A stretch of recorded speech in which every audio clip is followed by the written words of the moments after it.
Isabelle Guilloé, 41 ans, 4 enfants. Et Pierre-Yves Le Boédec, 51 ans, 4 enfants également.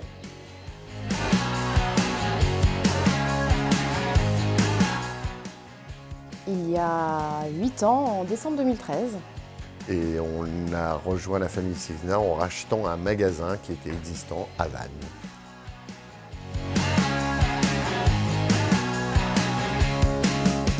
Alors, j'étais dans le domaine de la cuisine, dans un grand groupe Conforama en tant que chef de rayon pendant 14 ans.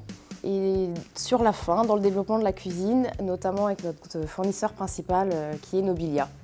Et moi j'ai eu des postes de commerciaux, différents postes de commerciaux, et ensuite j'étais agent immobilier dans tout ce qui était locaux commerciaux en périphérie urbaine, ce qui m'a permis de découvrir l'enseigne Icsina.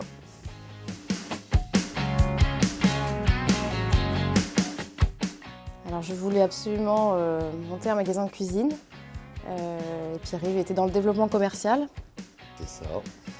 Et donc moi je voyais bien qu'Icsina était en train de prendre vraiment des parts de marché, et gros développement, on cherchait beaucoup de locaux pour les magasins Icsina. L'enseigne nous plaisait, donc tous les deux on s'est arrêtés sur cette enseigne-là. C'était pas un magasin de cuisine, c'était vraiment un magasin Icsina. Voilà.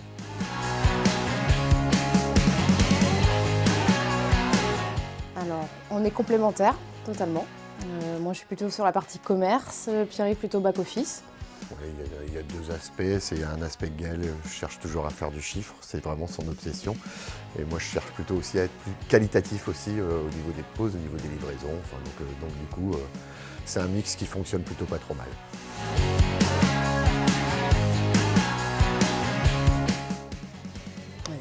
J'y vais ? Ouais, vas-y. Beaucoup de choses. C'est quand même une très grosse expérience pour nous. C'est aussi bien en termes de management des équipes externes aussi, puisqu'on travaille avec des poseurs externes, faire de la gestion d'entreprise, gérer les clients, on a géré un déménagement également de locaux, donc vraiment c'est très très complet. Ça permet vraiment de faire le tour de l'entreprise. Je pense en 8 ans, je pense qu'on a vraiment vu à peu près toutes les facettes de l'entreprise. Donc c'est très complet et ça nous a apporté énormément de choses.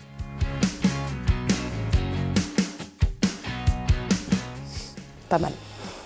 Déjà, le premier challenge, c'était de financer le rachat du magasin. Ça a été le premier challenge qu'on a relevé et qu'on a réussi. Le second, ça a été de le faire fonctionner. Dans un premier temps, de le faire fonctionner au même rythme qu'il était avant. Et puis je pense que le troisième, c'est d'avoir pratiquement doublé notre chiffre d'affaires aussi, ce qui n'est pas non plus le pire des challenges. On a relevé ce challenge-là, mais pas tout seul non plus. On a une équipe autour de nous, voilà, faut aussi être conscient que c'est quand même une affaire d'équipe. Voilà.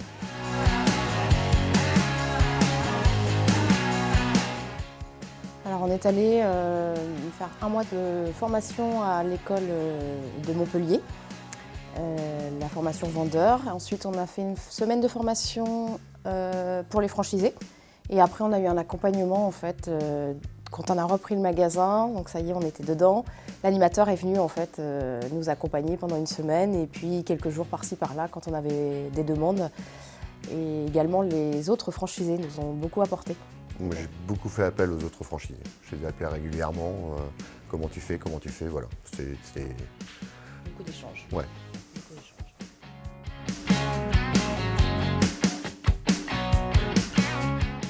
Et dans la continuité de ce qu'on a pu faire pendant ces 8 ans, être premier en notoriété sur toutes les enseignes confondues.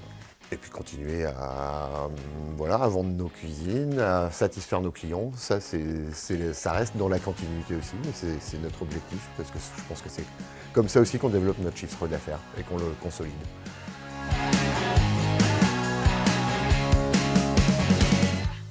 Meilleure chaîne de magasins de l'année durant 4 années consécutives. Les 4 dernières. Les 4 dernières d'ailleurs. La notoriété qui est énorme entre le 2013 et 2021 aujourd'hui, qui a pris énormément d'ampleur. Donc on est passé à des nouveaux concepts de magasins, on a changé aussi le logo du Ixina, on a changé le slogan et on est quand même une enseigne qui est beaucoup plus apaisée, qui est installée maintenant dans le paysage des cuisinistes en France. Et notre objectif, il est maintenant d'aller chercher, on est sur la 3e marche du podium, maintenant on va aller chercher la première. C'est ça l'objectif.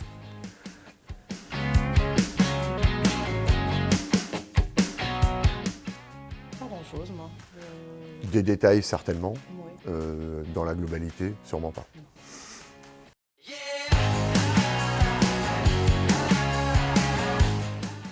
Alors, ne pas hésiter à appeler l'entourage, les autres franchisés de la région ou d'une autre région, s'appuyer sur les animateurs qui viennent en magasin, le siège qui est très disponible aussi, donc il ne faut vraiment pas hésiter à aller à la pêche aux infos ou aller poser les questions, ne pas rester avec un doute.